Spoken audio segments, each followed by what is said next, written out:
Salute, salute, salute, and welcome. Welcome back to the Black Ocean. Now swimming in the deep end with your host, the one and only Great Black Shark. And yes, you know, I had to cover this demonic, filthy piece of dog slime here that is going to get what it deserves with a life sentence, unfortunately, with the possibility of parole. We're talking about the low-life, deputized white supremacist scumbag, convicted murderer, Hannah Payne. And as you see on the screen here, our brother Kenneth Herring was killed and shot to death by that low-life, despicable creature when he was having a medical emergency. Oh, yeah. See, family, let me say something to everybody that's out there listening to me tonight live or on playback. We're in a time period now in this country as foundational Black Americans, okay, and the on-code Black immigrants, those that have the sense, where as a Black person, you never know when you're going to be in a situation like our brother Kenneth Herring, because see, while Jim Crow Joe Biden and the Democrats, because we're going to lay all the blame on them, okay, while they're running around here doing everything for everybody else, and we have a completely worthless so-called Congressional Black Caucus, that's what we're going to call them, the Congressional Black Caucus, that does absolutely nothing for Black people. We have to take it upon ourselves to protect the lives of not only just us, but our families and our communities, okay? We're all we got, as cliche as the saying sounds, but it's actually true, okay? So being on code for us is a matter of life or death, all right? It's not a joking or laughing matter. This is why we don't take the act of cooning and buffooning lightly over here in our circles, because listen, this situation right here, this brother was minding his own business, had a medical emergency, something that could have happened to anybody, any one of us, any of our family members, and he was hounded by this demon trying to live out her wannabe race soldier fantasies, okay?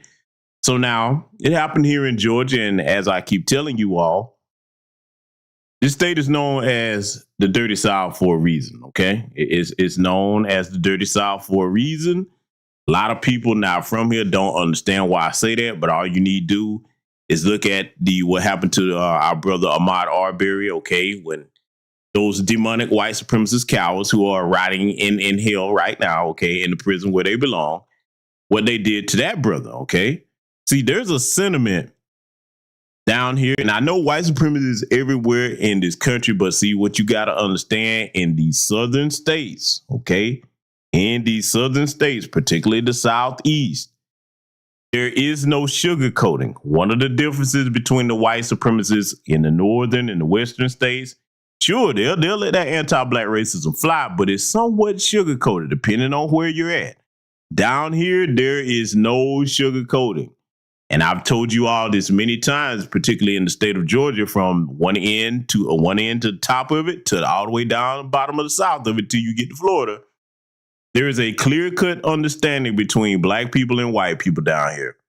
We know, you know what I'm saying, exactly what they expect from them. They know what they expect from us if they go too far with things. I mean, you can feel it. Like I said, people talk about the Southern hospitality down here. That's true. It does exist.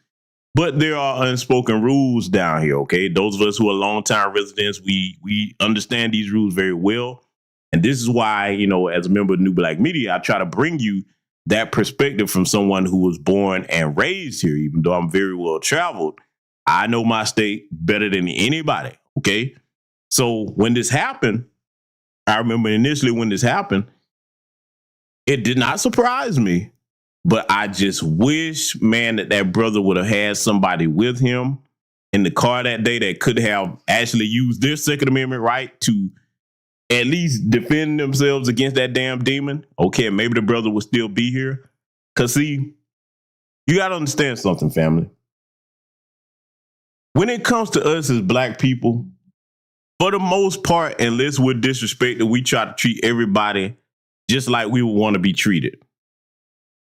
And one of the things I've come to see, and it pains me over the years because I love my people, it pains me to see that, okay, a lot of us are really oblivious to the fact that other people, particularly those in the dominant society, they don't even see us as human.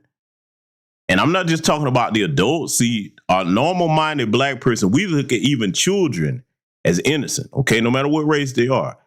They don't see our children as that. They don't even see our children as human. You understand? Many of you know I've told you about the book Boss of the Delta that chronicles the life of a white Hispanic anti-black racist and white supremacist, Leander Perez. And he said, quote, "The best way to hate an N-word is to hate him before he leaves his mother's womb," end quote. Go get that book and read it. And for those of you talking about black and brown, okay, you read that book and then you look at what was said back then by Leander Perez. And then you look at how some of their people treat us today in that particular community. And not just that one, but we're talking about that Hispanic community in reference to that book. It trickles on over to the Asian community, East Indian, Arab, you name it. Okay. Everybody that comes over here wants to disrespect the foundation of this country. And in order to fit in, they join on with the white supremacists over here against us. But next time, every time you turn around, they're talking about unity, this, and oh, you're being divisive. Well, see, I'm going to tell you something. I make no apologies for the statement I'm about to say because I've been saying this for years and I'm going to keep saying it as long as I have energy and strength to say it on this microphone. I'm all for putting my people's best interest first because, see, for the longest time, we've never done that. For the longest time, we have been conditioned to put everyone else ahead of ourselves, no matter how bad we're doing. No matter how little we have, we're supposed to always put our needs to the side and think about other people. We see that going on in this country right now when it pertains to our people, foundational Black Americans, okay? They giving money left and right to everybody except for us, prioritizing everybody's needs except for us. But you notice everybody comes to us and wants something from us. Let me tell everybody something in the chat room right now. The only way that you make people respect you is if you say this 1 2-letter word with one syllable. No. It's time for us to say no, family. This shouldn't have happened to our brother. And in this case, justice was served. But see, I'm going to go ahead and say it right now because see, a lot of people not going to say it like I will. It deserves the death penalty. That's what it deserves. And yes, I'm calling that demon an it. Yes, Hannah Payne, you are an it. You deserve the death penalty. You damn sure don't deserve life with parole. See, we have to work in this country to get to that point where we have the ability to punish them without being apologetic, because I saw a lot of what was going on with the cooning and buffooning. We're going to address that here tonight, too. But see, the reason that we have to get to that point, family, is this. If we do not, and these people can continue to take our lives like that, as if that's just a black person, that's what you're supposed to do, then we'll be under that system of oppression forever. And see, one thing that we've said for many years here in these spaces, when we fight, we win, okay? So for anybody that's focused on that particular conflict, everybody knows the one I'm talking about overseas, I'm worrying about our deceased brother, Kenneth Herring here. And though he's gotten justice served after his passing, I want to get it to the point where we don't have to be mourning the life of a black person, prematurely, okay? So that's going to be the tone of the broadcast here tonight. With that said, let me greet everybody that I see joining us. And thank you to AH for the cash app, good sister. Thank you very much for that. Let me greet my esteemed guests. Let me scroll and make sure I see everybody. I see the sister Stunzed in the building. V Moss be in the house. I see Patricia Slade. I see Hot One, Jesse Paris, a.k.a. Shay and Krumer. I see D. Foster join us here tonight. Patricia Jenkins, welcome, sister. Let's see. I see a goddess Nav in here, Mr. Ripper. Okay, shout out to the Cashville. What's going on, brother? All right. Willie Strobridge in the house. I see him. Let's see. Lakeisha Morehouse. Chris MC, long time no see, sister. Glad you joined us. And Sister C. Terry is joining us over here tonight. So, family, we're going to cover some things here. We're going to look back at what happened. And, I'm going to tell you something. For me, I'm going to be careful with my words here on YouTube because, they're always monitoring this channel. They can't wait to ding me for any little thing that I say. But for me, let me tell you something. When it comes to these types of incidents that occur with our people, this is why I'm always saying that when it comes to any kind of nonsense, external to our community, or let me be clear, with the tether class trying to drag it in, we have to have a zero tolerance for that because our lives are on the line. See, when these tethers come over here and they start intermingling in our business to undermine us, that's not just a difference of opinion. When you get to talking about what we don't need and what we don't deserve, hey man, when we got brothers like Kenneth Herring here losing his life for having a medical emergency, don't you dare fix your mouth to come over here and tell us what we don't need and what we don't need to do. To see where I'm at with it, just like I or nobody in this chat room would go to their countries and tell them what they don't need and what they shouldn't have.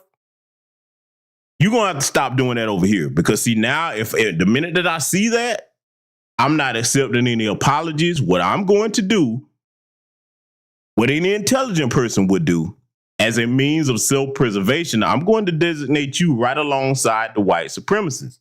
Because see, let me show you something before we begin here tonight, family. Oh, this is going to be disgusting, but I have to cover it. A lot of you probably saw this. Oh, yeah, I got to go here. Yes, I do. If you don't know who this is, I'm going to inform you, and I do not want you to ever forget this name. If you've been in New Black Media Spaces, you should already know what you're looking at on the screen and what he's a part of. But I'm going to tell you, this tweet is from Charlie Kirk of Turning Point USA, okay? An anti-black racist think tank, okay, along with PragerU, the Tether Factory PragerU, okay? If you've been over here on this channel, you've heard me cover things on them over the years. You've heard many of us mention them. Let's read what Charlie Kirk had to say here. Kenneth Herring crashed his car into somebody. Never mind that the black man had a medical emergency. Then he illegally fled the scene. When citizen Hannah Payne tried to stop him, he assaulted her. Payne shot him in self-defense, but now she's been convicted of premeditated murder after prosecutors ridiculously claimed that a fleeing criminal was minding his own business. No, Charlie, no. No, the criminal is that bag of dog shit that's locked up right now, Hannah Payne. See, I want you to study this tweet, family. Look at how he's characterizing things, ignoring the facts altogether. The man was having a medical emergency. Now, she shows up with a gun, so it was premeditated because why would you be chasing him down with the gun? You're not the police. If he did hit and run, that's not your job to chase him down and stop him. What you think you is, some type of damn vigilante or something? But see, they all do think that because they basically deputize white supremacists, okay? And then he's going to talk about she shot him in self-defense. Nobody in my chat room, if somebody pointed a weapon at you close range and that's the only thing you can do to defend yourself, of course, you're going to do whatever you have to do. You're going to do whatever you have to do to either mitigate getting shot or try not to get shot altogether. But yet, he's talking about our deceased brother, Kenneth Herring, is a criminal. Let me tell you something. I'm not going to call the individual's name, but I saw something on Twitter. And this was years old. There was a specific individual that was clicked up with Turning Point USA and buddy with Charlie Kirk talking about he's white chocolate and all of this. See, and look, I'm going to say what it is. A lot of y'all probably know who I'm talking about. A lot of y'all probably saw what I saw. Let me tell you something, man. We say that you have to be careful of these people with this half FBA lineage for a reason because, see, the same person I'm talking about, you can go back and find tweets of them just kissing white ass. Oh, white people, you don't have to feel guilty about this or that. Let me tell y'all something, man. You better understand as a foundational Black American freedman that we are at war, not because we declared it on other people, because they declared it upon us. You understand me? You know, we don't have time to be playing with these little game goofy dingy heifers over here. Or the Bucks, okay, or the Bucks. I'm not going to lead the men off code out of the equation either. We don't have time to be playing with either that's so enamored with our damn enemies like this. These people are trying to wipe us out. And then when you see it happens to us, you see right here on your screen proof that they don't give a damn about our lives. They don't give a damn about facts or anything. Do you understand where I'm going with this? You better make double sure, triple sure that the people that you dealing with are on code. I'm telling you where we're heading coming up here in the future. We don't have no room for error with that. That's going to be a very costly thing if you don't know how to vet your circle and understand what's amongst you. And you cannot hesitate amongst excommunicating people like that from your circle once you see the things that I just described to you. Let me tell y'all something. A lot of y'all probably saw what I was talking about.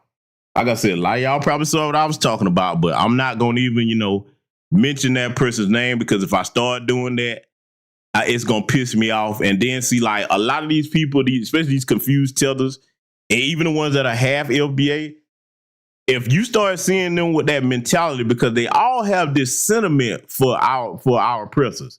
You know what I'm saying? Even in their homelands, they have this sentiment for them where they see them as saviors, okay? When we see them for the threat that they are, for the white supremacists, okay? I'm being specific with my language. Let me tell you something. It's not your job to try to rationalize with them. Don't try to explain nothing to them.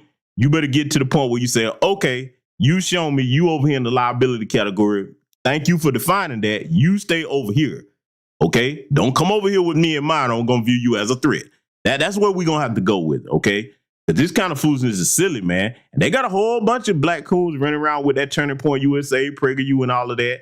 But see, as we get ready to get into what we're going to discuss here tonight, you better watch out for this trick also, because I'm going to go here with it. Somebody got to see it. Whether it's the bed bugs or the bed wenches, a lot of times when they clicked up with these right-wing organizations, and let's just call it what it is, they're not really conservatives. What they're trying to do is get interracial sexual access. When they get played with and toyed with long enough by them folks over there, and they cast them to the side, and they not gonna get what they think they're gonna get, then it's, hey y'all, with the black fist up in the air, you got your kufi on, you come running back over here to us. Now, why do they do that? Because they know that, hey, these people, they done turned on me, so I need some protection from somewhere. Nah, man, we gonna have to cut these barnacles off. You jump over there with them people, that's where you stay. That's where I'm at with it. And I'm speaking for myself. I let every other member of the new black media speak for themselves, but that's where Great Black Shark is with it, okay? I'm not bullshitting with this, because I see how this costs my people their lives, and I value all my people's lives. The ones that have sense enough to especially value themselves and their families. You got to understand something, family. This is not just our future that we're fighting for. We're fighting for the future of black children. They don't have nobody else but us. Who else do they have but us? You understand, family? Who else do they have but us? So that's the tone that I'm coming here from it with tonight. I'm just letting you know right now, hey, if you the type of person, all white people ain't bad, well, you're not going to like this broadcast here tonight. Oh, no. You're not going to like this broadcast. I'm going to go ahead and let you know that right now. Because, see, y'all know it. This ain't the sugarcoating channel over here. So we're going to go ahead and get into a bit of what happened here. We're going to be breaking certain things down because there's certain points that I want to make sure that I make. And let me say something about that statement I just made there. Anytime you see something in the community that needs to be addressed, don't wait on us to do it, because we may not catch it. Let me underscore the importance of everybody in my chat room, everybody listen to this on the playback. Everybody in the community, the men, the women, and the children who are of age, have a responsibility to protect the community. So if you see something that needs to be addressed and one of the main voices in new black media doesn't get to it because they got their hands full or they just didn't see it, consider it your job to bring it to the forefront. Now, y'all bring us all the stories you can. We get to as many of them as we can, but do not hesitate to sound the alarm yourself, okay? Even if it's just amongst your immediate circle, all right? And everybody that's on Twitter or whatever social media platform you're on, you still have an ability to use your voice. You might not have as many followers as the next person, but you put the information out there if it's important, and you never know who will see it, okay?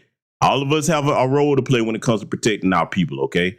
So that's it. We're going to examine some of this here tonight. We're going to be touching on several key things here because, like I said, rest in peace to this brother, but we have to make sure that we get to a point where we protect our people from being taken advantage of and murdered by these cowardly demonic white supremacists. So let's get into this lesson tonight. Finally, we got a conviction. Put it up for a mass. White female decided to chase a black male down, an older black male, and she killed him. We covered this right here on Indisputable because we believed that it was taking too long for the case to go to trial. So we covered it not too long ago. Here's your update. Hannah Payne, 25, was convicted of chasing down and shooting Mr. Kenneth Herring, 62 years of age. She faced charges of malice murder, felony murder, aggravated assault, false imprisonment, and possession of a firearm during the commission of a felony. She was found guilty on every single count. This story has some twists and turns. Let me take you to Clayton County, Georgia on May 7th, 2019. Police say Hannah Payne followed Mr. Herring's pickup truck after seeing him hit another car. That's according to the official report. Ms. Payne claimed that Mr. Herring was trying to leave the scene of the crash. Now remember, this has nothing to do with her. So she decided to tell him. Police say Payne then blocked Mr. Herring with her Jeep. Blocked Mr. Herring with her Jeep. Last week, a courtroom heard how she told 911 dispatchers that the victim was intoxicated when he was not.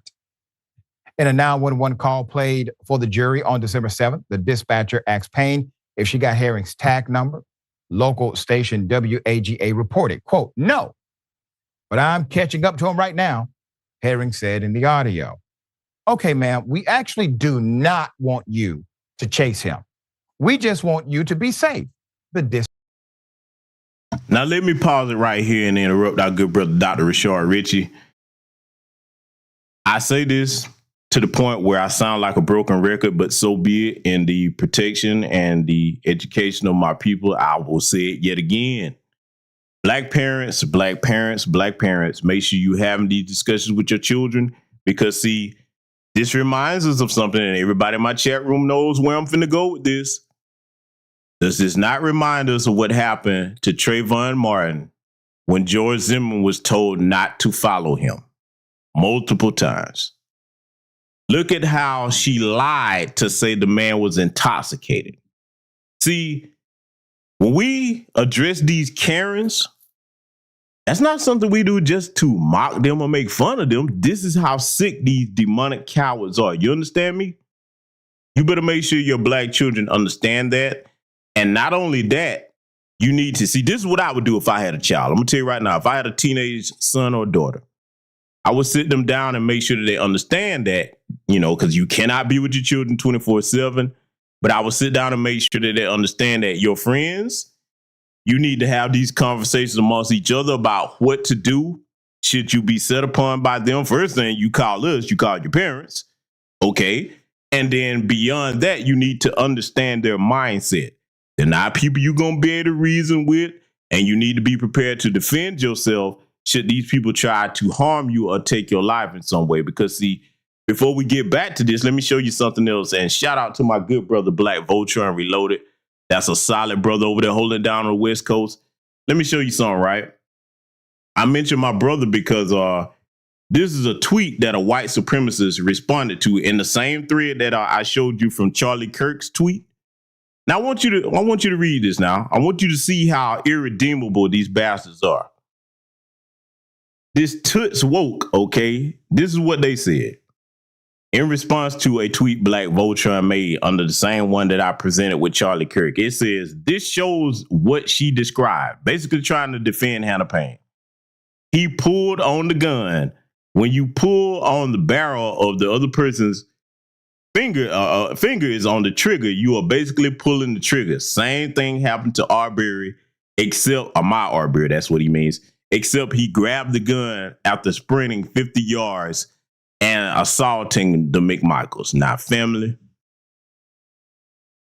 you see what I'm talking about how demonic these bastards are? Basically, what he's trying to say is, okay, he is responsible for shooting himself because he tried to get that damn gun away from being pointed at him by this damn monstrosity, and then gonna go back in reference Ahmaud Arbery talking about he assaulted the McMichaels when they ran up on him. That boy wasn't doing nothing to nobody. Jogging through that neighborhood. Now, we've already addressed it many times. Many of us down here in the South have been told we don't do that. Yes, it's a free country. You can go wherever you want. But down here, we understand that when we go off into their territories like that, where they mostly are, we are not safe. Not by ourselves, we not. So we don't do that. And I wish I would have been related to him, man. I would have got on him. Hey, little bro, nah, don't do that. No, we don't go and isolate ourselves around them folks like that. But see, this demonic white supremacist coward here on this tweet, and shout out to Black Voltron for checking this bastard. Look at how he's trying to frame the situation with Ahmaud Arbery. He's trying to make it look like he was the aggressor. See, we are the only people that after we die, we can be put on trial. You understand? So I say again that anybody talking about the specific conflict overseas with them two parties that don't have a damn thing to do with us, you got to be out your mind. We got issues like this to deal with over here at home, okay? I just wanted to take the time to show y'all that particular tweet there because, see, it goes into everything that we're going to be reviewing here tonight. And like I said, what I like to do with certain stories like this so that you don't just think it's just me, and I know most of you in the chat room wouldn't say that, but for people that are just now finding this channel, or the greater concern for me, the younger Black people that come across and watch my content that may say, well, he's just saying that. No, I like to show you them in their own words, whether it's on social media, audio, or video, or all of that, and show you where it's them telling you these things, not me, okay? Because I want my people to be safe, and the only way that you can be well prepared against dealing with these white supremacist threats, you have to understand exactly the nature of what you're dealing with. We call them demons, we mean that. These people are not human. Okay, they are not. They look human, but humanity is what's on the inside of a person's spirit and how you relate to the rest of the world and your fellow man around you. They have shown us over and over for centuries in this country that they do not consider us their fellow man. Let's get back to it. Dispatcher replied. In the recording, she claimed that Mr. Herring was, quote, drunk, and he was going to cause another accident. She was able to get the tag number, but continued to tell him, even though the 911 operator said don't. Prosecutors argued that Herring was experiencing a medical issue, which bystanders claim was like diabetic shock. 11 Alive reported. Medical needles were also found in the man's vehicle, according to reports. And when we first covered this story, we received information, obviously, from the family that he was likely in some type of medical distress, given his character and also his medical condition. This was not him trying to harm someone and leave. He was simply experiencing a medical crisis that this woman misinterpreted, maybe intentionally so. All right. Witness Ashley Jackson said Miss Payne was weaving in and out of traffic to get close to Mr. Herring's vehicle before catching up with him and provoking an altercation. So she puts other drivers in danger, trying to track down a 62-year-old man to kill him. Quote, I saw her at the driver's side door of the vehicle, yelling obscenities for the man to get out the car. It looks like she was trying to fight him through the window. Jackson said, after she pulled the gun, she shot him and said, now you need an ambulance. The witness. Did you hear that, family? See, let me say this to the brothers and sisters listening to me here tonight. We've seen enough of these incidents now where we understand what the outcome is going to be. And just as I said at the outset of this broadcast here tonight, I'm for the empowerment and protection of my people. We're going to have to start intervening with things like this. Whenever we see another brother or sister and they're being set upon like that, if we have numbers with us, we're like, nope, not today. We're not going to let you do that. Because if we don't, who else is going to do it, family? I don't care where you are in this country listening to this broadcast. You better really seriously think about what I just said. Because, see, think about the broadcast I just did with that other deformed, demonic piece of shit that was sitting here tasing that brother in the back and getting off on it, and he's in handcuffs, not fighting or anything. That goes to show you it's a pervasive mindset. It's not a one-off. It's not, well, that was just one bad apple. No. We've seen that too many times. And see, with this situation here, this was a deputized race soldier in her own mind and by the greater majority of white society. Because, see, you think about it. You swerving through traffic to get to this man because you think he did a hit and run. See, understand, I'm going to go here with it because it needs to be said. If this was a black person that had did that to a white person, man, and we saw justice in this case in a sense, because like I said, in a sense, we're going to get to exactly the situation, why she got that life with parole. We're going to go there. We're going to go there. But if this was the other way around and this was a black person that had done this to a white person, I'm going to go ahead and say it to you. If other white people would have been around, they would have intervened. They'd be like, oh, no, you're not finna do this. Yes. See, we're going to have to get to the point where we protect our people just like they protect theirs. It brings me back to the situation that I hate. And I don't care who this offends because I got to say it. When we think about what happened with the murderer Daniel Penny up there, where he killed that brother, man, by choking him to death.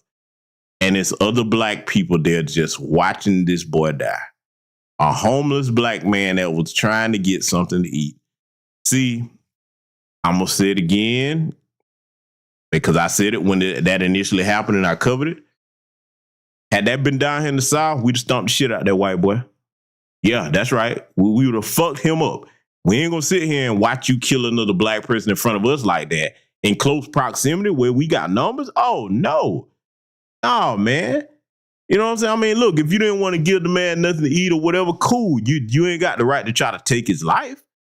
You see what I'm saying? See, listen. When you say you have love for your brother or sister, that means that you're not going to sit there and let harm come to them. Let's go back a little bit further here. You think about what happened to that young 18-year-old sister, Nia Wilson over there in California, where that white supremacist slit that young sister's throat. She hadn't even started living yet, a baby, 18 years old.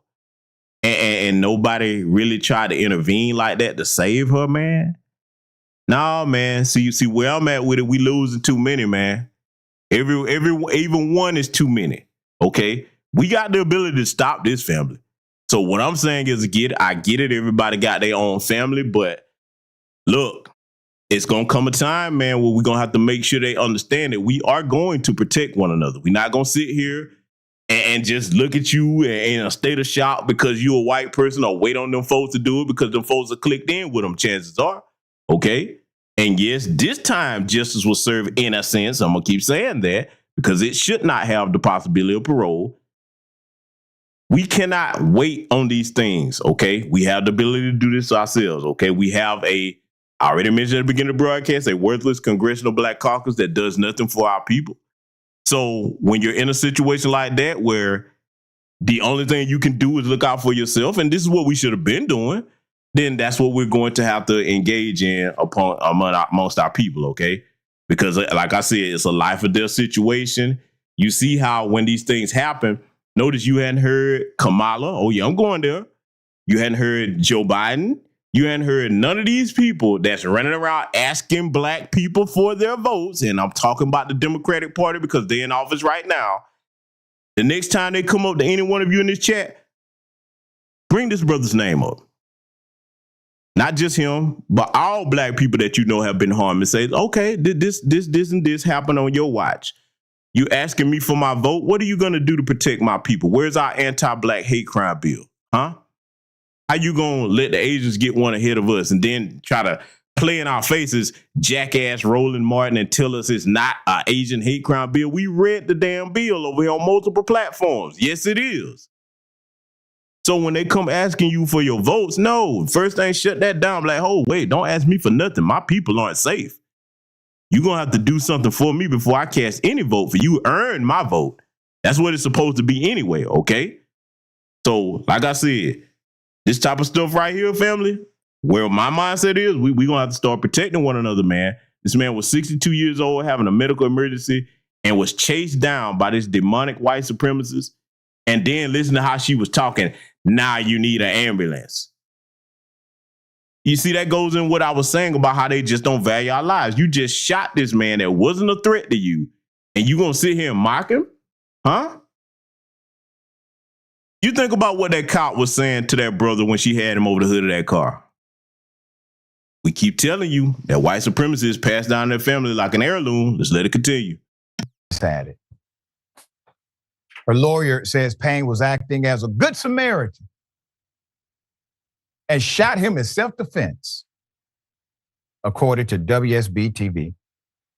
Response from the family after he was found not guilty. Herring's family says she got what she deserved, especially after blaming their 62-year-old loved one for pulling the trigger and killing himself with her gun, which was an initial narrative.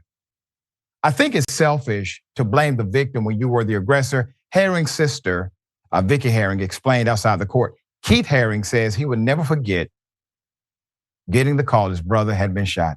It will forever be ingrained in my heart and in my mind. He said, we got a conviction, convicted on the right charges. Took some time, according to the court, when we first brought the story back up.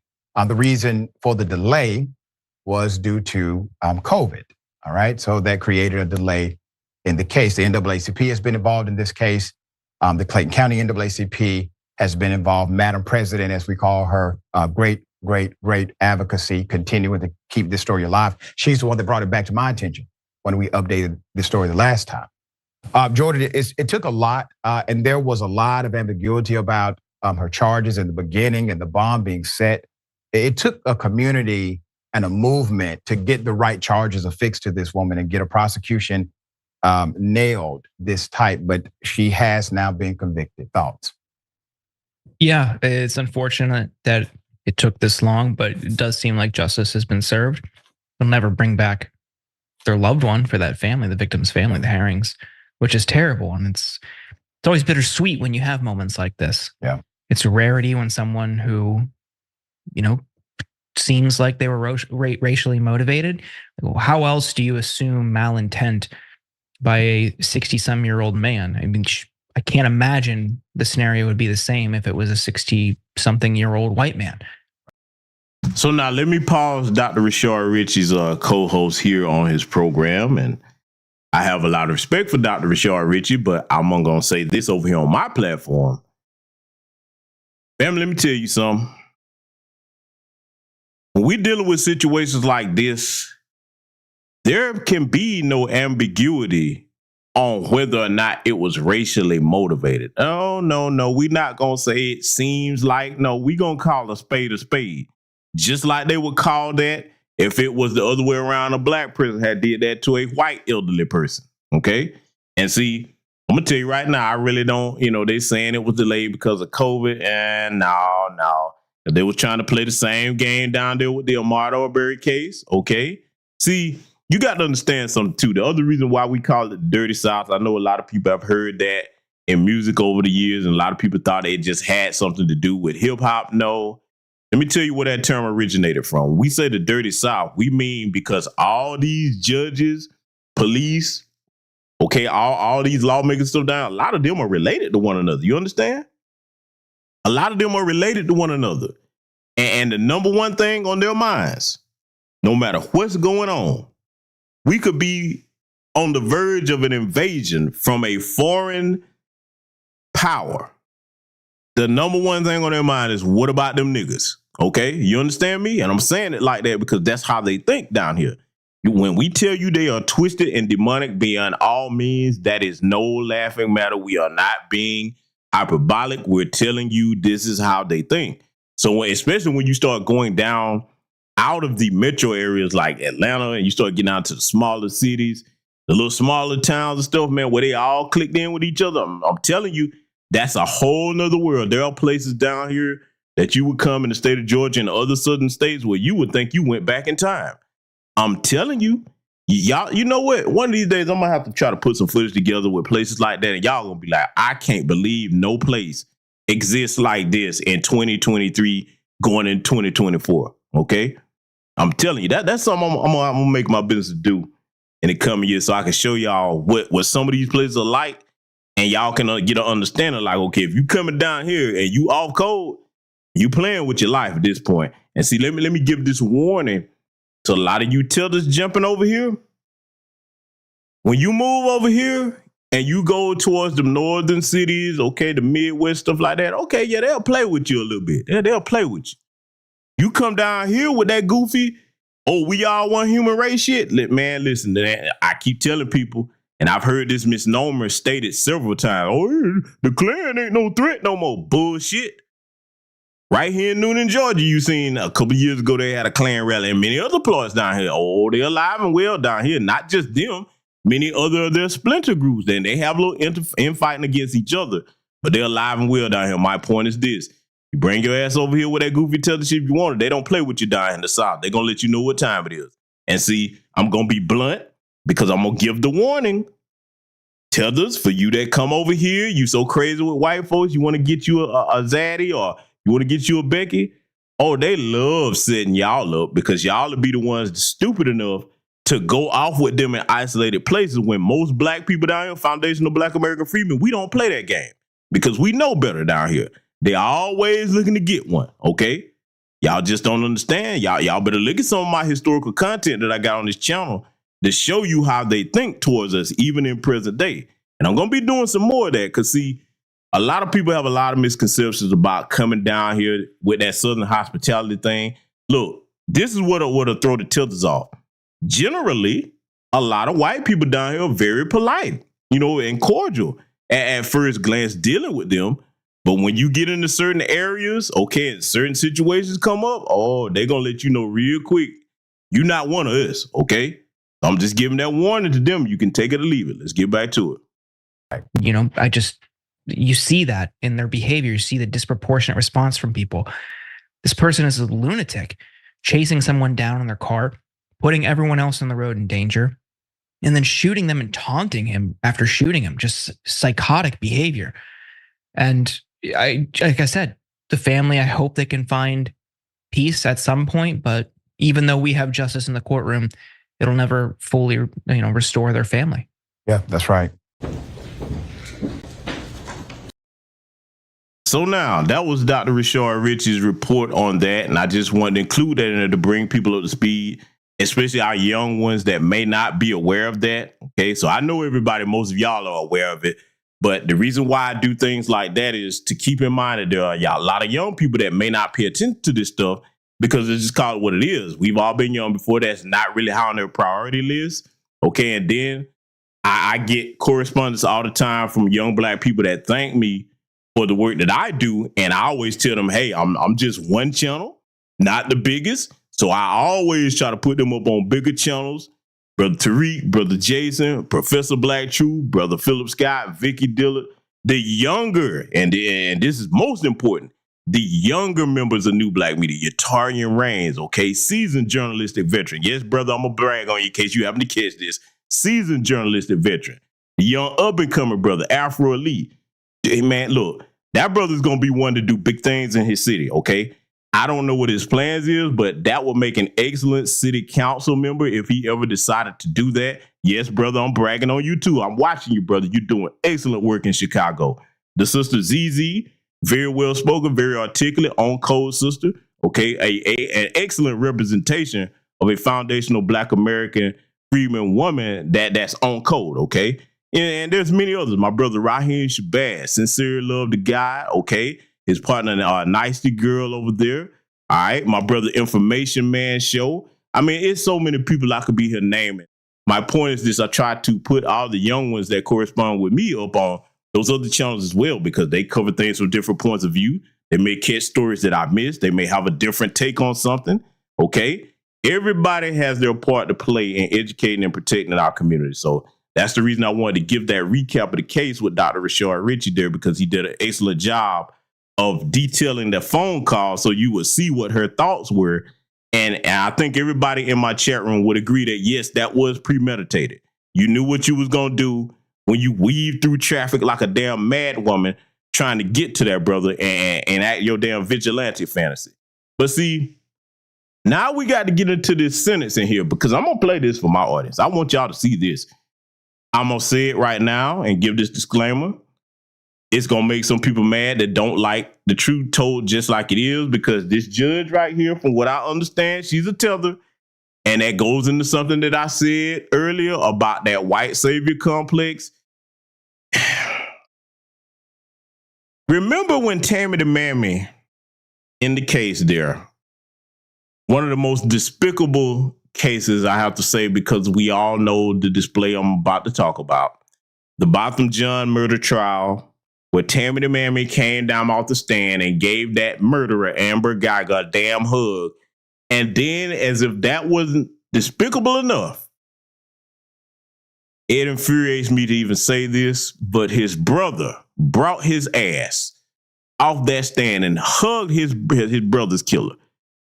Boy, y'all don't understand how hard it was for me to get that out my mouth. Let me tell you something. I had a conversation with my father. I said, if you ever, boy, I will rise from my, boy, I'm telling you, boy, I will make sure you have no peace from beyond the afterlife. If that shit ever happened. And my family laughed because there ain't none of my family on that coon and shit like that. But I'm just saying, man, that was one of the most despicable displays I've ever seen. But see, you got to look at something. Why did that occur? Because unfortunately, even in our lineage, we have some people that they look at these people as their superior and they idolize them. It's the craziest form of Stockholm syndrome ever.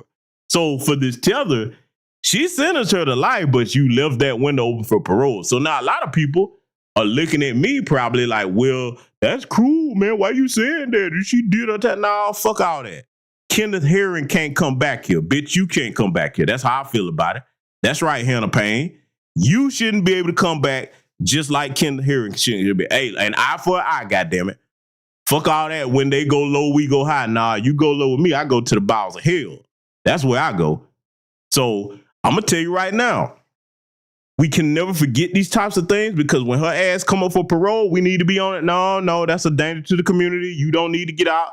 But she's 68. I don't give a damn. Nope. What that got to do with anything? She's 68 years old and her hands still work, right? Okay. She could pick up another gun and kill somebody else. We got to start having that same mindset that they have towards brothers and sisters in our community that hadn't killed nobody.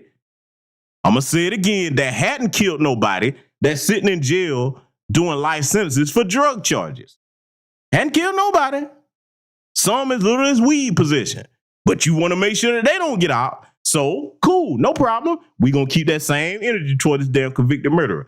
Family, what we going to do? I'm going to play this sentencing for you here. And we're going to point out several things about the demeanor of the courtroom, what the judge is talking about, and all of that. Let's let this play.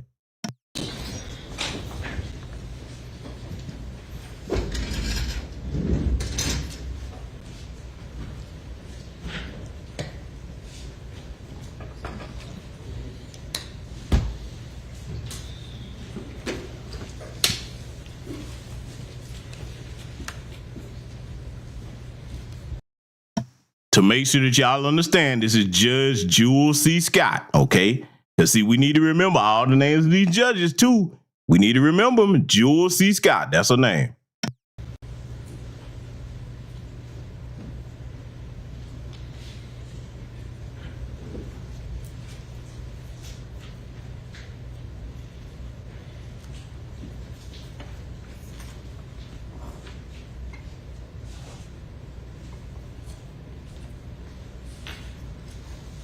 Okay, this court has sat through the trial,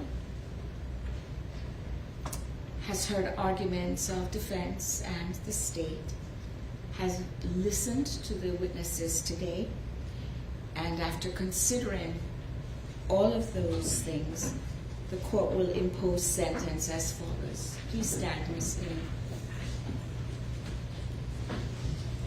With respect to count 1, malice murder, the court will impose a sentence of life with a possibility of parole. With respect to count 2, felony murder, that will merge into count 1 and is dismissed as a matter of law. With respect to count 3, aggravated assault, that merges into counts 1 and 2. With respect to count 4, felony murder, That merges into count 1 and it is dismissed as a matter of law.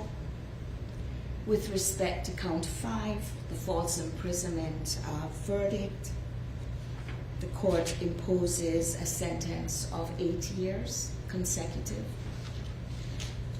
With respect to count 6, possession of a firearm during the commission of a felony, the court imposes a sentence of 5 years that will run consecutive. Let me pause this right here, because see, I got to point something out. They're going to really hate me for what I'm about to say, but see, I don't care. I need to make sure my people understand what you're looking at. Notice I said what yet again, not who, what you're looking at. This creature isn't feeling any remorse for taking our brother Kenneth Herring's life. Oh no, she's not feeling any remorse for the pain she caused his family. No, she's not. What this asshole right here is feeling remorse for is the fact that she's being punished for killing a nigga. They almost said just like it need to be said, because I know how these rednecks are down here. That's what she's feeling remorse for.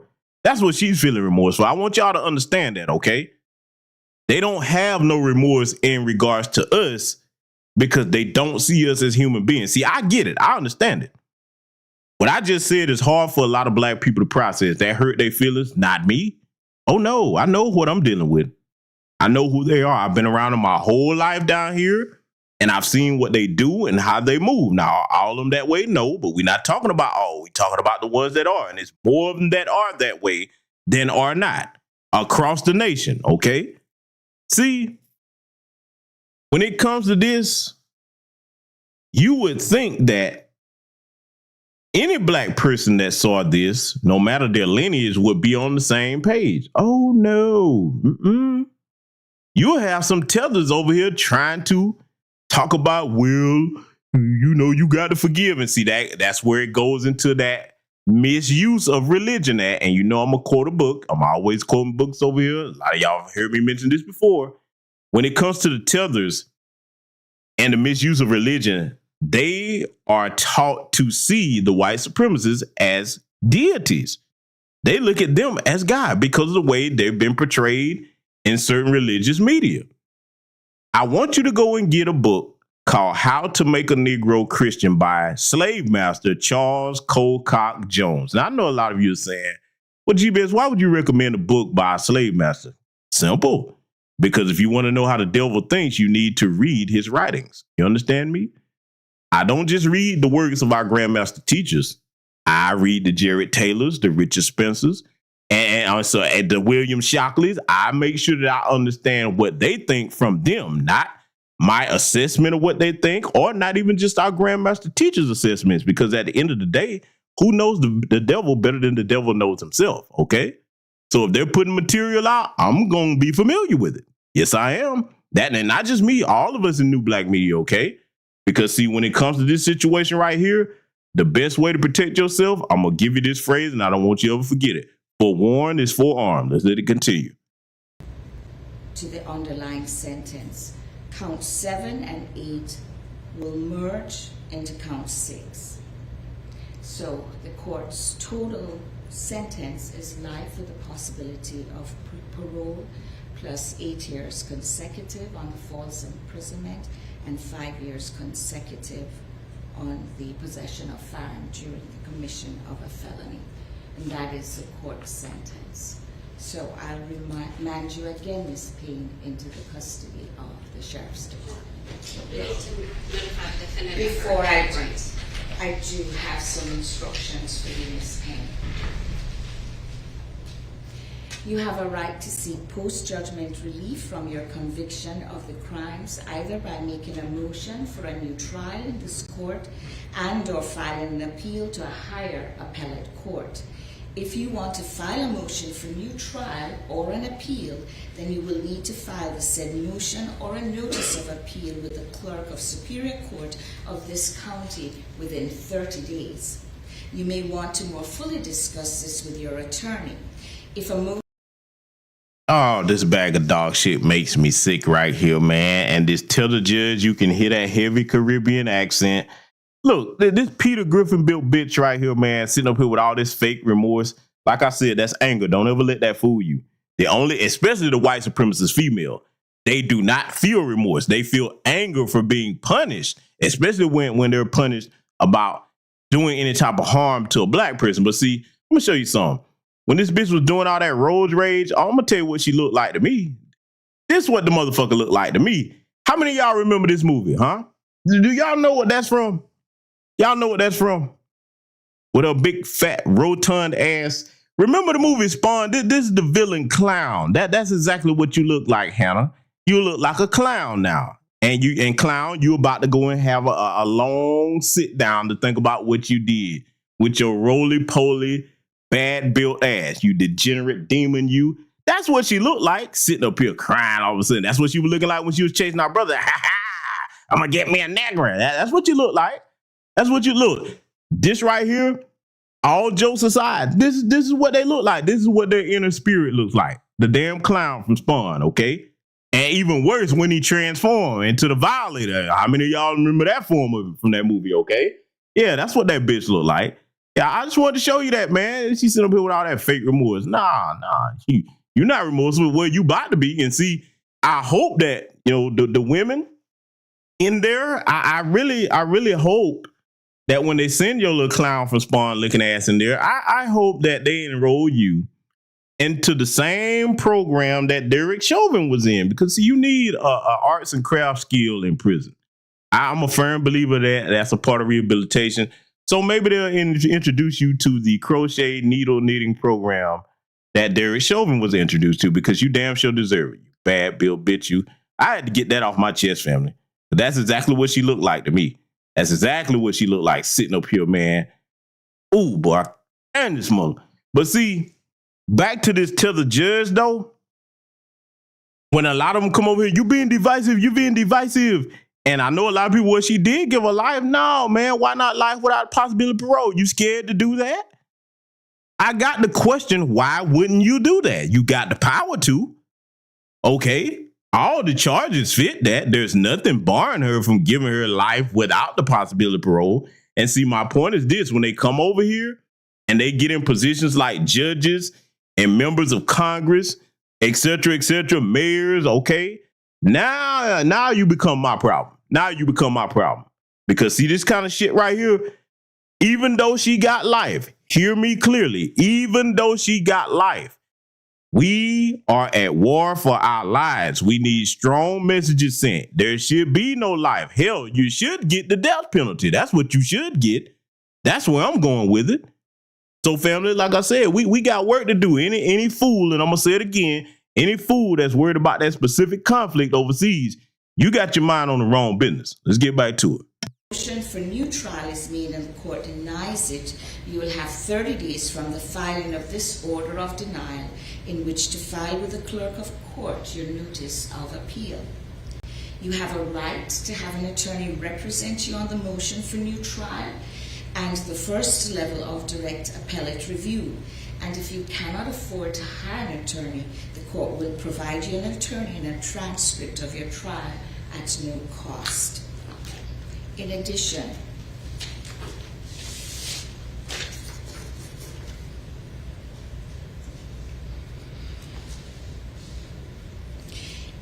usually you have a period of 4 years from the date of your sentence, which is today, before in this court becomes final to file a habeas corpus petition. The details that can affect the time within which you must file this petition are contained in the copy of this code subsection, and I'm going to ask the deputies to hand that to you. And so you have 4 years from today's date to file a habeas corpus petition. Councils, I can confer with you as to set in a date for the hearing for a motion for new trial, but we can do that once we're adjourned. Okay. Deputy, did you have that? I just have one question after his name. Yes. I noticed you said 8 and 5. Are any of those additional charges or anything that could be probated? I believe I was very clear, Attorney Tucker, that they're consecutive. consecutive to serve? The life with the possibility of parole. Okay. Anything further from the state? Nothing further from the state, Judge. Anything further from defense No counsel? further from the defendant. Okay, thank you. Ms. Payne, you may go with the deputies at this time.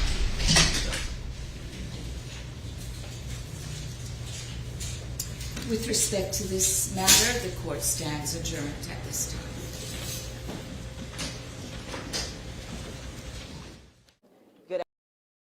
Absolutely disgusting. Even though she's going to be put away for life, it's still with the possibility of parole.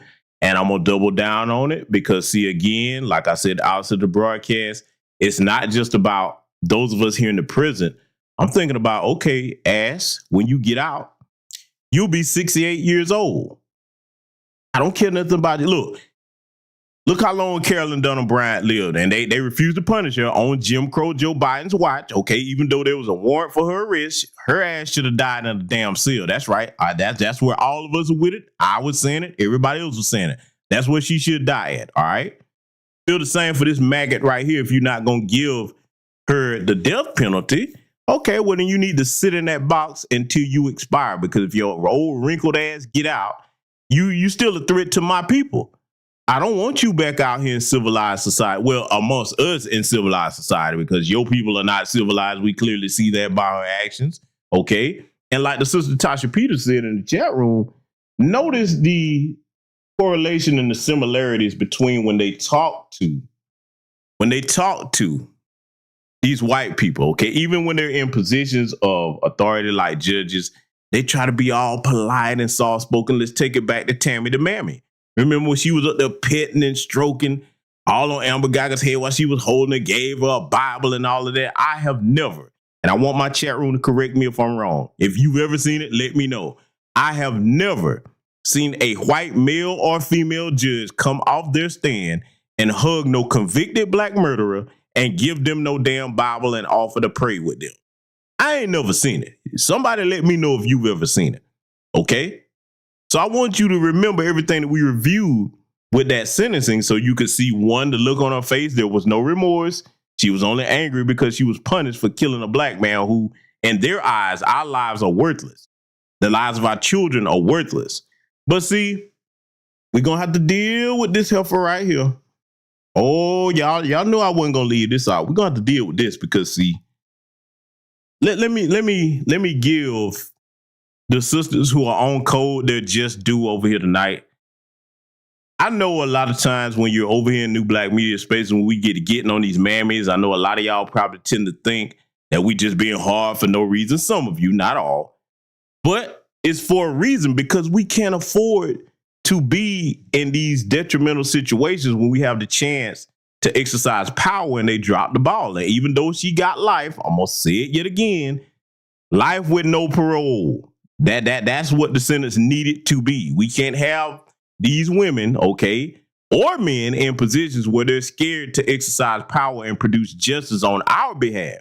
They do it for every other group, but yet they're scared to do that for us because we always know the unwritten rule. If you get into any position of power, corporate America, the legislature, whatever, you can do everything but something for your own people if you black, okay? Particularly of our lineage. Let me tell you something. The reason why we ride so hard on these mammies, because if you take a tally, they put more of them in positions of power. You need to hear this. They put more of them in positions of power than black men. Why? Because they know that at some point, a man from our lineage, even a coon, could buck on them, and they don't want that, okay? And it's also done to try to sow dissension between us and elevate them above black men, to give them a false sense of superiority and power. But see, what happens is a lot of the mammies like Tammy the Mammy Kemp and all the rest of them, what happens is when the people turn on you, you be just like Halle Berry in that movie. Negra. Oh, now you Negra, all of a sudden you come back down here.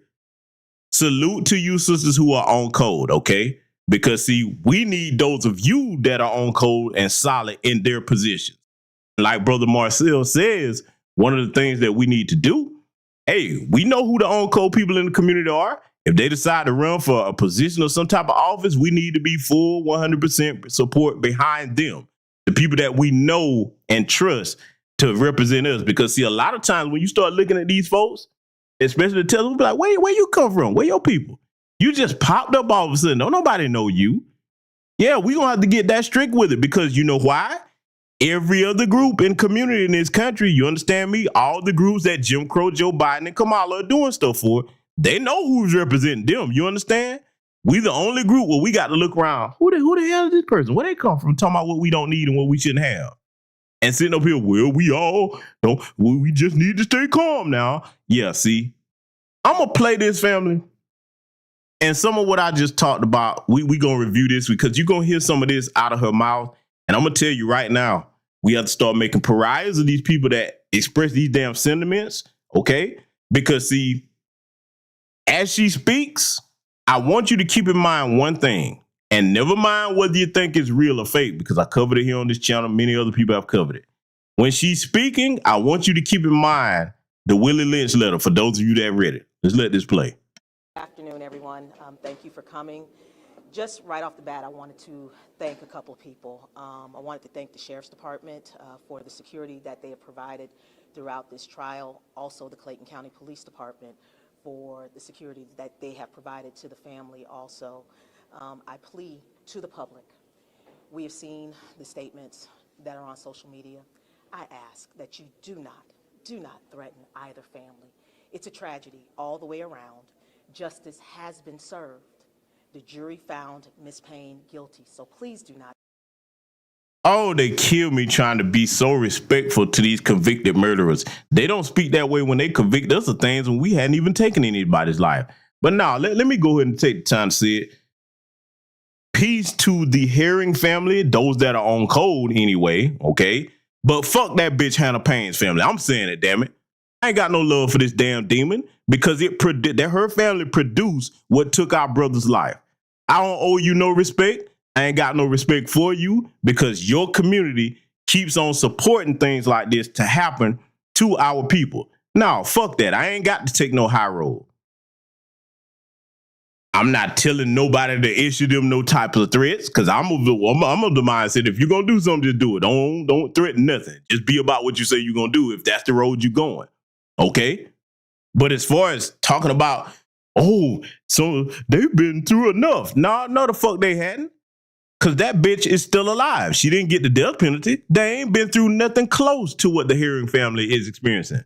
Their loved one is gone. That's not the same as that bitch still breathing and she's behind bars. They can go see her. They can't go see Kenneth Herring. This man is gone. So it's not the damn same. And see, I'm going to be honest. I got to wonder where her ass is from too. I got to wonder. Because see, talking like this, let me tell you something. Where my Georgia family at that's in this chat room, huh? I want y'all to sign off on this. Where my Georgia people at? I don't care what city in Georgia you from. Sign off for me. Where my Georgia people?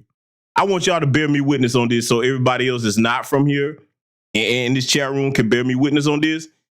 In any court case, do you hear them white folks talking about our people like this with all this compassion and concern? Come on now. Because see, some people may think it's just me exaggerating. For my Georgia family in the chat, let these folks in this chat room know. They don't talk like this about no black person. Under any circumstance, young, old, especially not our children. I just covered a story in Mississippi on my community tab where they sentenced this little black boy to 3 months of probation because he had to go to the bathroom behind a car door. A 10-year-old boy, man. What he supposed to do, piss on himself? And you got silly Negroes worrying about that damn conflict overseas. You kiss my black ass. We got our people right here to deal with. Y'all let them know in the chat room. They don't treat our people like this with all this courtesy and concern. So that's one thing that's aggravating me. And I'm going to do some research to find out where she's from because we got to know, family. We got to know. These people like this with this sentiment towards all this politeness toward these folks, I'm not saying she's supposed to get up there and talk like I'm talking right now. I'm not saying that.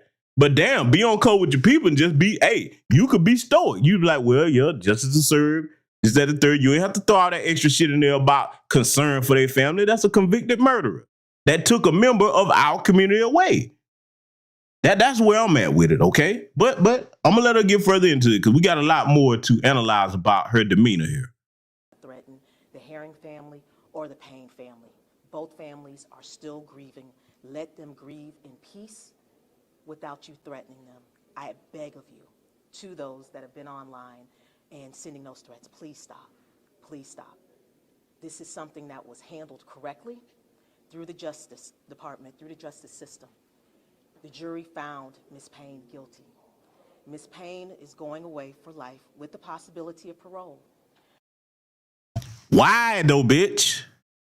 Why does she have the possibility of parole? See, when they do this kind of stuff and they be like, well, aren't you satisfied with that? No, the answer is no, because like I said, if it gets out, it's still a threat to our people. See, when you love your people, like I do, you want your people safe.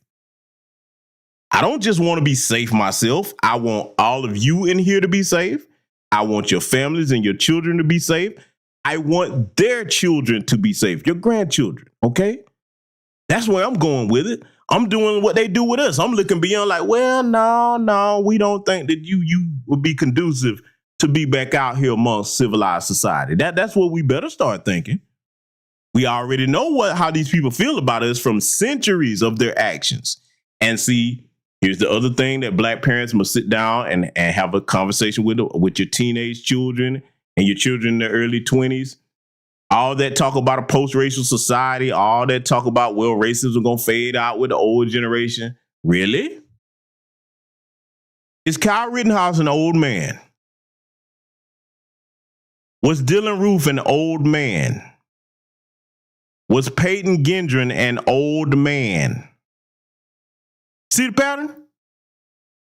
Was Hannah Payne, little Humpty Dumpty, Peter Griffin built ass, an old woman? She's 25. Now, we know that age like spoiled milk, but the bitch is 25.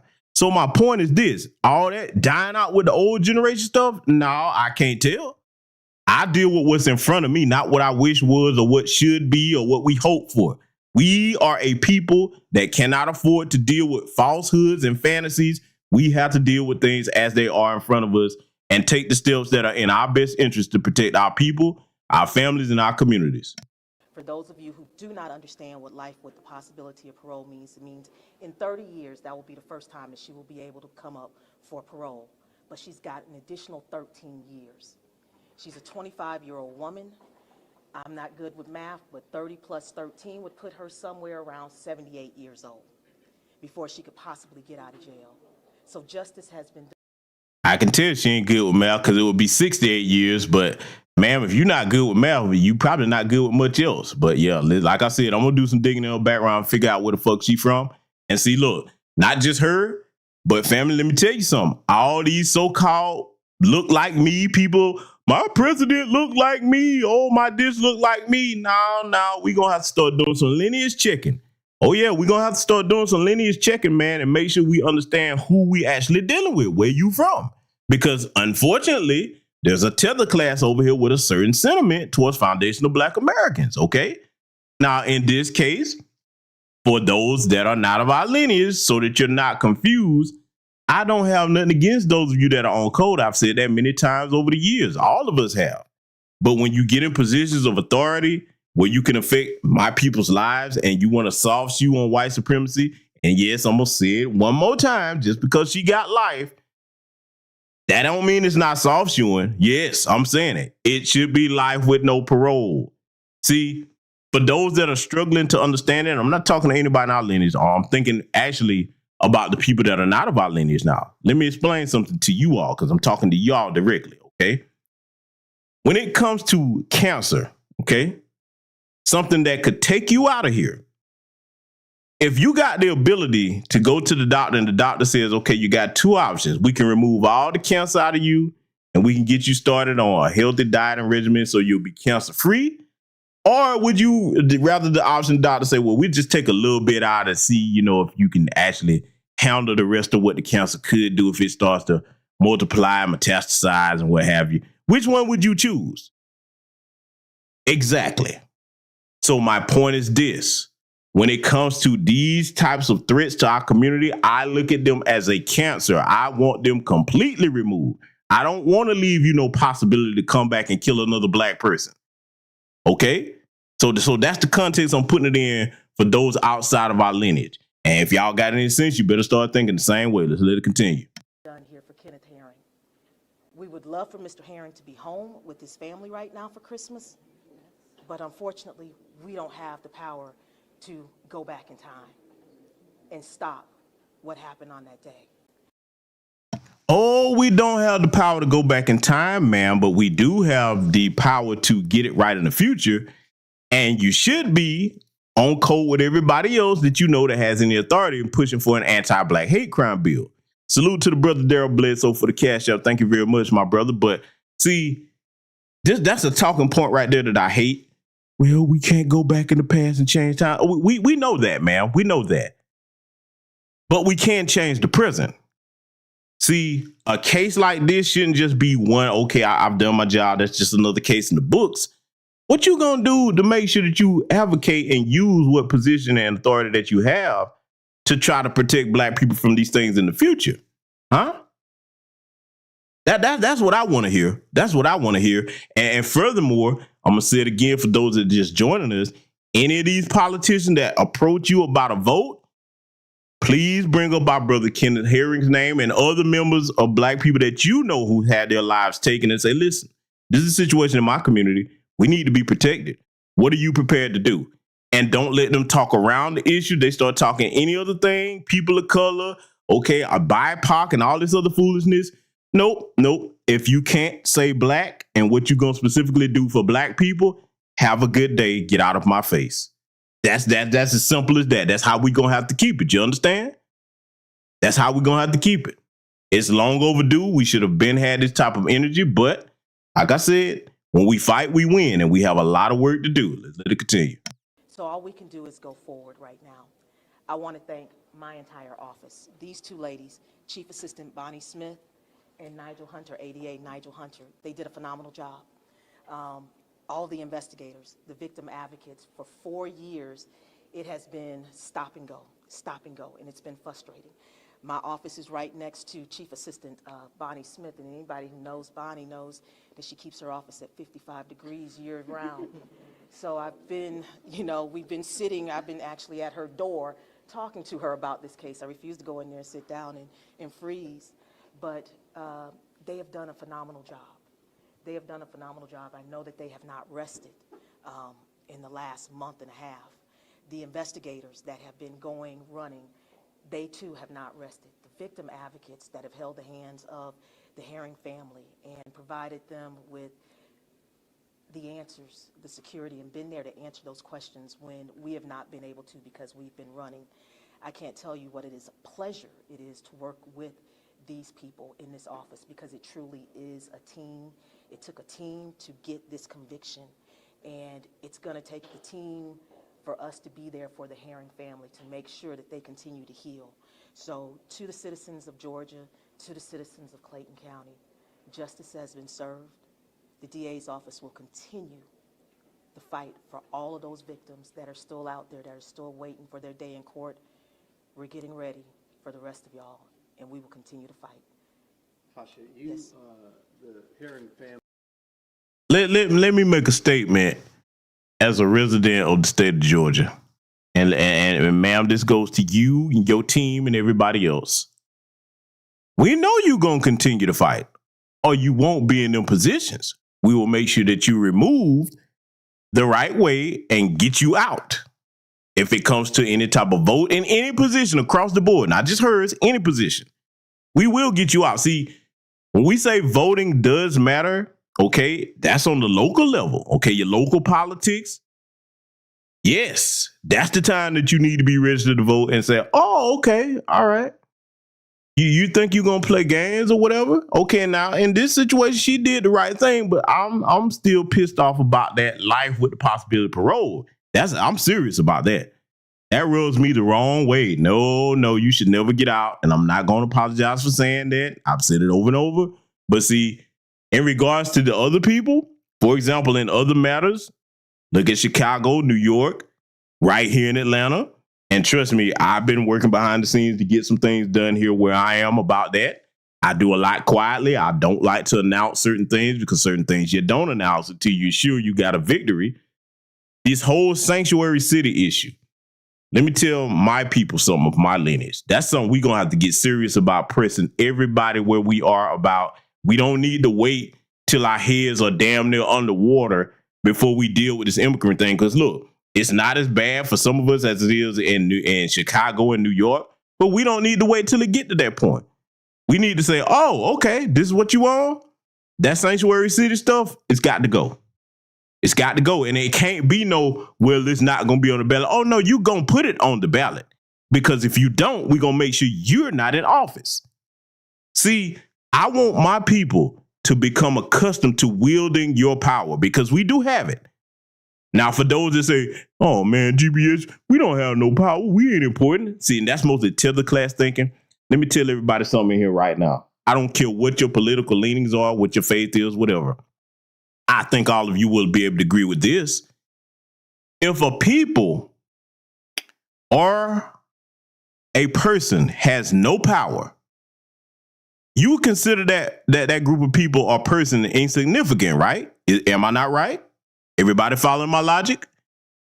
If a person or a group of people is powerless, has no power whatsoever, they will be considered insignificant, right?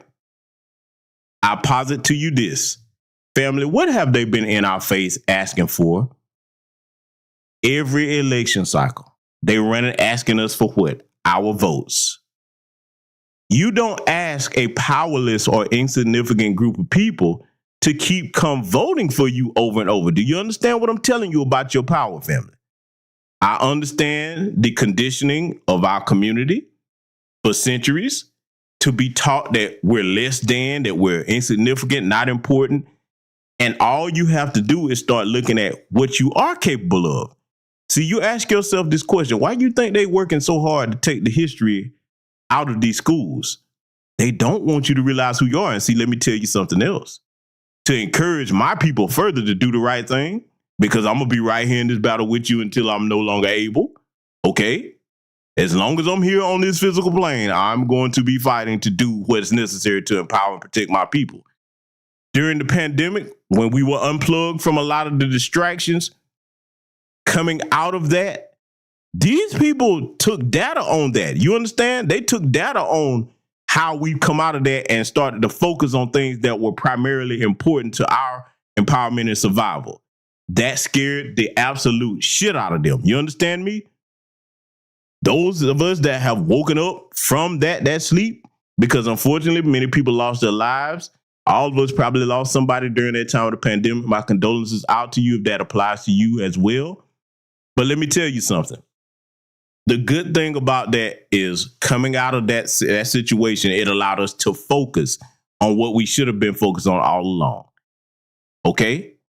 We got to keep that momentum up and focus wherever we are on doing what's necessary to remove these hindrances out of the way and let them know that if you don't represent us, the taxpayers who pay your salary, then don't you dare fix your mouth to come ask us for a vote or a damn thing. We'll let your party crash and burn, and whatever happens, happens. All that representation stuff, no, what good is your representation if you don't do the bidding of the people that you're supposed to be representing?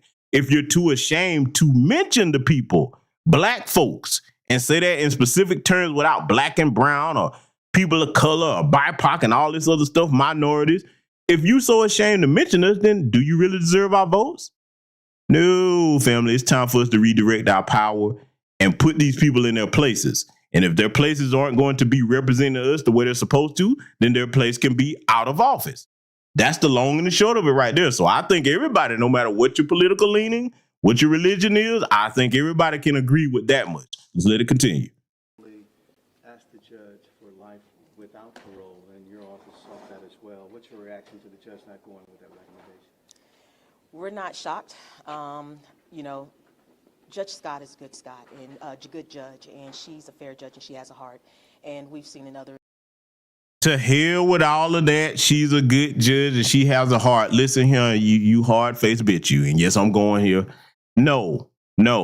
I don't need to hear Judge Scott having a heart. No. From what I see with the white judges, they're not concerned about having no damn heart with our people. Look at the 94 crime bill on upwards. Why we still got black people that's sitting in prison doing life sentences on drug charges, hadn't killed nobody. Huh? Simple weed possession, given 20, 30 years. They ain't having no heart with them people. I don't need no hard-faced mammy sitting up here talking about Judge Scott has a heart. See, let me tell you something about Negroes like this. And I'm saying what need to be said. Negroes like this, they suffer from that Stockholm syndrome I'm talking about. You see what's done to your people, but you sitting up here talking about her having a heart for this damn convicted murderer that took a innocent black man having a medical emergency away from his family? You can go to hell with gasoline draws on, as far as I'm concerned. I don't have no remorse for none of them talking like that, man. No, man. No, there's time out for that. Any of these people using that specific language like that coon language, you're going to have to get out of here. We're going to have to make it clear to them. Hey, no, if you represent us, this ain't what we do. No, we not worrying about showing compassion towards people that don't show compassion towards us. To hell with that. That's a fool's errand. If these people were compassionate towards us, then hey, we could reciprocate that, but they don't show us that. You teach people how to treat you. That's an age-old adage, and it's going to be true long after any of us are not here. It was true before any of us were here, okay? That's where I operate by. Let's let her continue. Instances where she's given life without the possibility of parole. That's why Chief Assistant Smith made sure to make sure the court knew that those other charges could run consecutive. So, you know, in our mind, when you look at 43 years and you're 25, all of the good years are gone. Your good years, your most productive years in your 20s and your 30s and your 40s, they're gone. No, fuck all that. I don't care about her good years being gone. I want all her years being gone. Why? Because all of Kenneth Herring's years are gone. All his years are gone. Bitch, I want all your years gone too. I can't accept nothing less when you take one of my people from me. We don't know what type of grandfather or influence to his community he was and would go on to be. No, see, y'all don't understand something. Let me tell you how much I love my people, man. I love my people so much to the point where even if I have a falling out with you, I still have love and concern for your person. As long as you hadn't hurt no other person in the community, especially an elderly person or a child, just because I have a falling out with you don't mean I don't have love for you. I do. I love my people, man. So when one is taken from me, even if I never met you, I take that personal, man. I do. I take that personal. I can't speak for nobody else, but that's how I think about the situation, okay? So no, her best years ain't good enough. I want all of them. Hey, we need equivalent exchange. We need all your years. She's going to be sitting in somebody's prison, you know, and we're looking at approximately 68, 70 years old coming out. Not saying that 68 or 70 is old, because I'm closer to that age then, but that's a time in life when you're starting to slow down and you've lived your life, you've had your family, you've had your kids, you've hung out with your friends, you've done all the stupid things that you're allowed to do, and you sit back at age of 70 and you reflect on that with your friends and you have those memories. Well, her memories will be of prison. Dennis Bryant, Hip Hop Inquirer. Were you able to talk to the family after the sentencing? If so, how did they feel about the ultimate decision by the judge? I think they're happy. We spoke to them quickly. As you saw, we took them out the back door because of threats that were being made online. So our first priority was making sure that they were safe. Our victim advocates are... Let's be clear, because see, this is another thing I don't like about what this helper just did. Don't just gloss over the threats. Who were the threats from, ma'am? Because I'm going to tell you who they were from, because I know the state. The threats were from white supremacists. That's where they were from. See, we have to have people that are not afraid to represent us and say what it is, okay?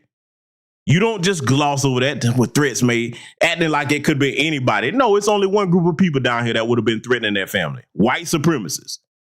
If you can't say that and call it for what it is, in fact, your next best bet should be, okay, if you know where the threat's coming from, you ready to start prosecuting them?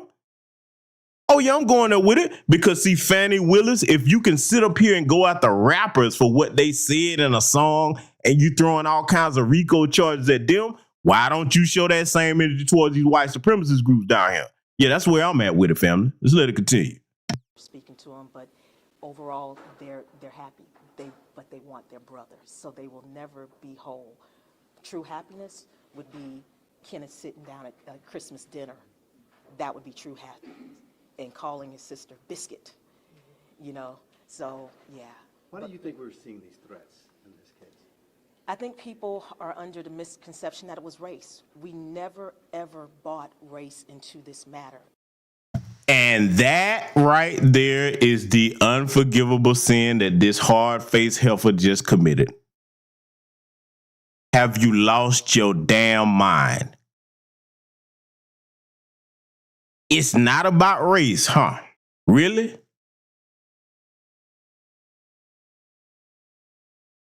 How many old white people did she chase down and shoot, huh? How many of them did she do that to? How often do you see that across all 50 states in this country? How often do you see them chasing down old, elderly white people shooting them, huh? And you gonna sit here and fix your damn hard-faced ass to talk about it wasn't about race and try to downplay that? See, family, this is a fool. This is a fool. And I'm gonna prove what I'm saying to you. You think about being in a combat zone and you own a fire team with somebody that looks out across the threat that's shooting live rounds at you. And they tell you, well, you know, they're just having a bad day. They're kind of confused. They're not really trying to hit us. They ain't really, you know, look, they're missing us. So do we really think they're trying to kill us? See, that's how I see that. That's how I look at that. You damn fool. It was always about race. And see, notice too, what I don't like. Dr. Rashard Ritchie covered some of the phone call, and in the report, remember that it said she was yelling obscenities at him. What were the obscenities? See, that's what I want to know. And I'm pretty sure if Dr. Rashard Ritchie would have found it, he would have told it. That brother's usually very thorough with his reporting.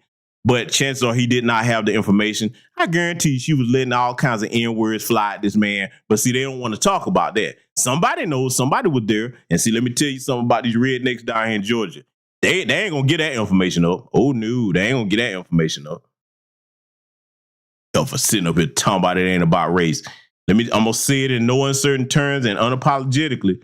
If you got a fool that doesn't recognize what the threat is on your team, you in danger. You got some decisions to make. You better neutralize that threat. That's the one you better be worried about.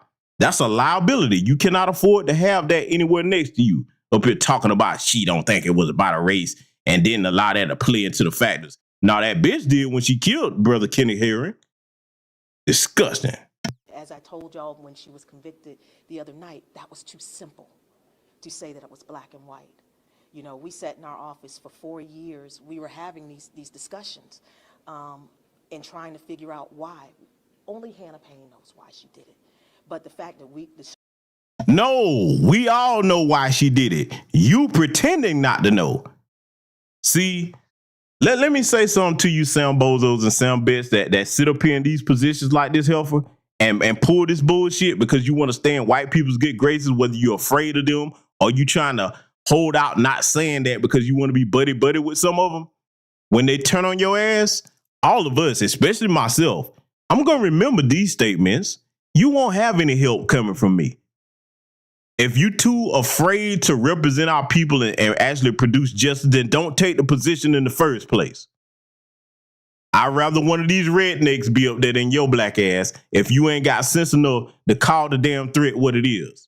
You sitting up here trying to sugarcoat stuff because you want to rub elbows with certain people and try to get certain positions. That's all that is. That's what you're looking at, family. Disgusting, man. Let's let it continue. Certain things that we knew that she had an African-American boyfriend, you know? So that automatically throws out, you know, hate out there, you know, race. She only knows, you know, why she did it. We've talked about class division. You know, Bonnie and I were sitting there talking about maybe it's because of she was here and she thought he was there because of the truck and the condition of the truck and stuff. We will never know. Do you hear this suicidal mammy? This bitch said it could have been a class thing because his truck was so old and maybe she thought she was up here and he was down here. But do you hear this suicidal nonsense? See, I'm going as hard in the paint as I am on this particular reason because I want my young black people especially to understand that you don't play this bullshit. You don't hear no other group. Look at the Asian community when they had all that propaganda going against us, talking about we just running around attacking them to get that hate crime bill. Did they throttle back anything? Did they mince their words? Oh, no, they exaggerated to the point of just outright lying. No other community does what she's doing. You ask yourself, any of you that have witnessed court cases and followed these types of things, when do you see people that don't look like us from other communities sitting up here talking about, well, we don't know what it could have been? What they say, oh, no, I was discriminated against. This was racially motivated. Oh, they even pulled a so-called reverse racism card. You understand? That's why I'm going as hard in the paint as I am on this fool right here making these asinine, irresponsible statements. We will never know because she never really told us the truth on the stand. That story kept changing. And we have certainly debated, as I said in sentencing, would we be here? No, ma'am, it is not up for debate. No, ma'am, it is not up for debate. Talking about we can debate it. No. We are not debating a damn thing. Let me tell you something. I want young black people to pay attention to this. When it comes to racism, and you know that's what you experience, ain't shit up for debate. That's your life on the line. You understand? Just like Kenneth Herring's life was on the line. Ain't a damn thing up for debate when my people's lives are on the line. Talking about we can debate it. No, you can debate it over there with your folks. We gonna call it what it is. And this strong face helper standing next to you that don't have the conviction and the integrity to say what I just said, don't worry. Come time to get you out of office, we're gonna make sure you're not there. Let it continue. If that beat up truck was me, or someone that looked like me, or was we don't know that. So we've certainly had those conversations, but again, as Tasha said, to make it about race was to simplify it too far. But I think it was a valid conversation to be had because there's a community that continues to have to. Do you hear this little round-faced demon? See, when it comes to us, we supposed to play stupid and act like something that's a life-threatening issue to us. We don't know about her. We don't know if it's race or not. No, I'm telling you, get away from any black person stupid enough to go along with what you hearing coming out their mouths. You hear me? You play with that at your own risk. Oh, we don't know. We could debate it and all this other goofiness. No, your community doesn't do that with threats, ma'am. Y'all make up whole threats. That's the whole reason that Ahmaud Arbery is dead right now. They perceived him to be a threat. They didn't sit back and debate whether or not to take that young black man's life, did they? Huh? We can name, look, did they debate whether or not to shoot our young brother, Tamir Rice? Did they debate that? Trayvon Martin? Was there any debate about Derek Chauvin kneeling on George Floyd's neck? Was there a debate about that? Was there a debate about what was done to Sandra Bland? All these debates they want to have when it comes to the well-being and protection of our people. I'm not playing that game. We have a God-given right to protect our own lives and the lives of our families and our community. I'm not playing this game with none of them down here, and I'm going to say it yet again, for the umpteenth time.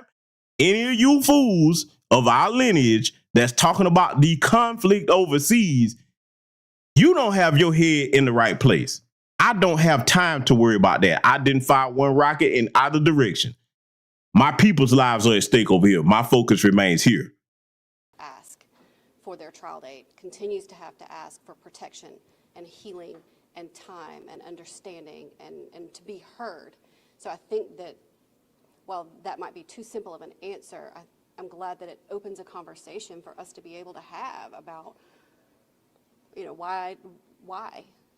And again, we may not get the answers, but it's a conversation worth having. The threats that have come in, have they risen to the level where the Clinton County Police Department, Sheriff's Office, anyone are investigating and Yes. looking? Yes, and if they get them, we will prosecute them. This is enough. These families have been through enough. The siblings of Mr. Herring did absolutely nothing wrong. The family of Hannah Payne did absolutely nothing wrong. But you did something wrong, you stone-faced mammy. You sitting up here denying racism and white supremacy when you see a man was killed, an innocent man. You did something wrong. We're going to remember your black ass. Oh, we're going to remember you. I promise you that. I promise you, we gonna remember you and we gonna make sure to get your ass out of office. We cannot have a fool sitting up here agreeing with this big old pork neck mammy sitting up here next to you talking about, well, we don't know what it was. Well, it's a valid conversation to have. They don't talk like that when there's a threat to their community. Hannah was the one who did something wrong that day. Hannah is now paying the price. Justice has been served. So I'm asking for the community to breathe and be calm. Justice has been served. This is not somebody that walked free. She is paying the price for taking a life. So we don't need this. Not going into the holiday season. This is the season for, family and for forgiveness. And we ask that that comes across, that people forgive eventually what she has done. No, you do not owe nobody that takes the life of your family member no damn forgiveness. Kiss my ass. And this bitch sitting up here talking about a damn holiday season. Kenneth Herring isn't here to celebrate no holidays. Did you forget that part? Huh? Did you? No. Let me say something else too. Because just like I'm getting on her case, when they go wheel these bootleg Pastor Pork Chop preachers out here trying to calm our people down when our blood has been spilled, give them the same energy. That is not the time to be trying to calm nobody down when blood has been spilled in our community. Think about it. Why don't you see a white pastor or preacher going to their people when something happens to them, telling them to calm down and forgive? They're going to cut that bullshit out, putting these damn mammies in front of us talking about what we need to forgive. Think about it, family. See, I want you to understand where my ire is coming from.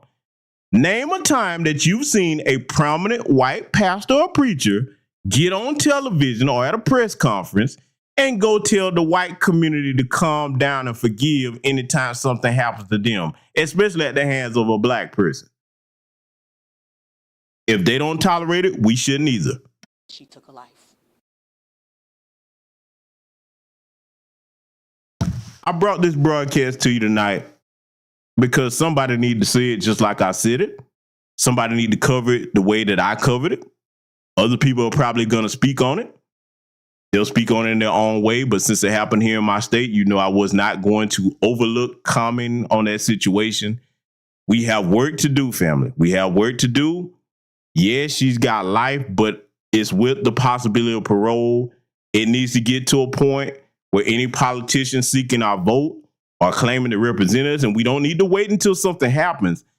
When we see things like this, no matter where we are in this country, because this happened here in Georgia, I don't care if you're in California, Chicago, New York, okay, and wherever you are, Texas, St. Louis, Louisiana, wherever you at, don't wait until it happens. You go to your city council and be like, listen, this case that happened over there, we need to make sure that our people are protected over here. We need to make sure of it before it happens, okay?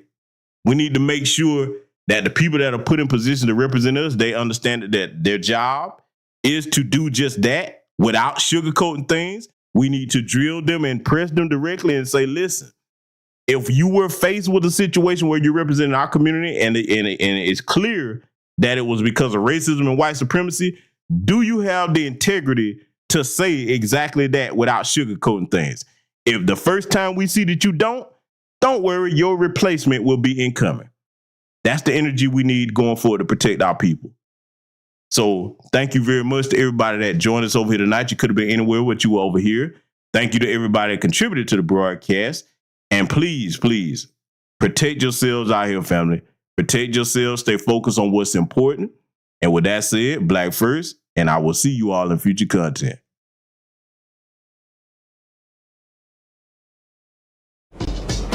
This is the 50th anniversary of hip-hop, and we still have a lot of discrepancies as far as the origins of hip-hop, a lot of claims, who did what, who was the first this, who was the this and that, and such and such. But at the end of the day, we need a definitive story, all right? And that story can only be told by the founders of this culture.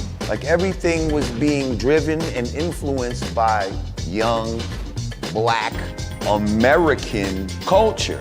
Like the slang, the style of dress, the initial music that we chose. Look at all the boroughs. You got, Money Making Manhattan and Money Earning Mount Vernon and Crooklyn. The Bronx was the boogie down Bronx. We was partying up there. I am Coke LaRock, the first MC of hip hop. First cat to pick the mic up. I introduced rapping to the turntable because when I came with it, nobody in the world was doing it. I'm right after Rudy Ray Moore. They want to come in the mix, they want to say, we started. No, you didn't. No, you didn't. No, you didn't. What came to be known as hip hop was solely an African-American creation. What would you get out of some Jamaican toast? What is that? I've never heard of a rapper use a Jamaican toast or a Jamaican fleur as a rhyme. I never heard of it, and I don't know where that myth came from. My name is legendary King Trixie from the Bronx, BX from the West Side. I am the first break dancer. That narrative that hip hop has had 3 founding fathers, that's been rolling for the last almost 30 years, which isn't true. You don't have just 3 people who created hip hop. Hip hop was created by a number of different people. I am the grandfather, the godfather of the graffiti culture. I am the first element of hip hop. The roots of hip hop being Jamaican, absolutely false. My name is MC Sha-Rock. I am a founding member of the MC/rap culture. Cassette tapes was the internet of our time. It just traveled around by hand. I know for a fact that the B-Boy stand started from the guards, the 5%ers that would be at the jams back in the days who were acting as security. If they get the real truth of how it all was created, then so many lies would not be able to be in existence.